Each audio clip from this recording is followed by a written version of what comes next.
Hello guys, welcome back to my channel. मेरा नाम Praveen. 2025 June 9న సింగపూర్ ఫ్లాగ్డ్ కంటైనర్ షిప్ అయిన ఎంవి వాన్ హై 503 శ్రీలంకలోని కొలంబియా పోర్ట్ నుండి ముంబైలో నావాసేవ పోర్ట్కి సేలింగ్ అవుతుండగా కేరళలోని బేయోపోర్కి సముద్ర తీరానికి 78 నాటికల్ మైల్స్ దూరంలో భారీ అగ్ని ప్రమాదానికి ఈ నౌక గురైంది.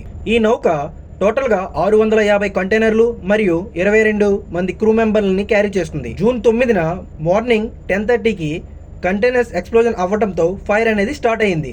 అండ్ ఈ ఫైర్ అలా కంటైనర్స్ నుంచి ఒకదానికి ఒకటి ట్రాన్స్ఫర్ అవ్వడంతో షిప్లో మ్యాసివ్గా ఫైర్ అనేది అటాక్ అయింది. ఈ మెర్చెంట్ నేవీ షిప్స్లో ఫైర్ అయితే ఫైర్ ఫైటర్స్ టీమ్ని రెడీ చేసి ఫైర్ ఫైటింగ్కు పంపిస్తారు. సీఫేర్స్ అందరికీ ఈ విషయం తెలిసిందే.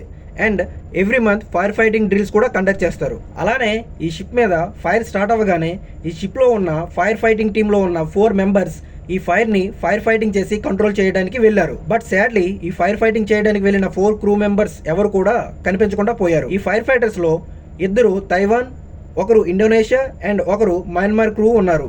ఎప్పుడైతే ఫైర్ మ్యాసివ్గా బ్రేక్ అయ్యిందో, ఇంకా కంట్రోల్ చేయలేని పొజిషన్లోకి వెళ్ళిందో, వెంటనే remaining crew distress alert send చేసి షిప్ నుండి లైఫ్ బోట్ అండ్ లైఫ్ రాఫ్ట్స్లో అబాండన్ అయ్యారు. డిస్ట్రెస్ కాల్ రిసీవ్ చేసుకున్న వెంటనే ముంబైలోని ICG maritime rescue coordination centre MV1 అనే మెర్చెంట్ నేవీ షిప్ యొక్క రూట్ని డైవర్ట్ చేసి MV వాన్ హై 503 షిప్ ఉన్న పొజిషన్కు పంపింది. సర్వేలెన్స్ కోసం ఒక డోర్నియర్ ఎయిర్ క్రాఫ్ట్ని మరియు ఫైర్ ఫైటింగ్ కోసం ఇండియన్ నేవీ షిప్స్ను అండ్ కోస్ట్ గార్డ్ షిప్స్ను మరియు పెట్రోల్ వెసల్స్ని కూడా ఇండియన్ నేవీ డిప్లాయ్ చేసింది. ఈ షిప్ క్యారీ చేస్తున్న 650 కంటైనర్లో 40కి పైగా కంటైనర్లు అనేవి సముద్రంలో పడిపోయాయి. ఈ కంటైనర్స్లో 4 టైప్స్ ఆఫ్ హజార్డస్ మెటీరియల్స్ కలిగి ఉన్నాయి. అవి ఏంటంటే number 1 flammable liquids, 2 flammable solids, number 3 substances liable to spontaneous combustion and number 4 toxic substances.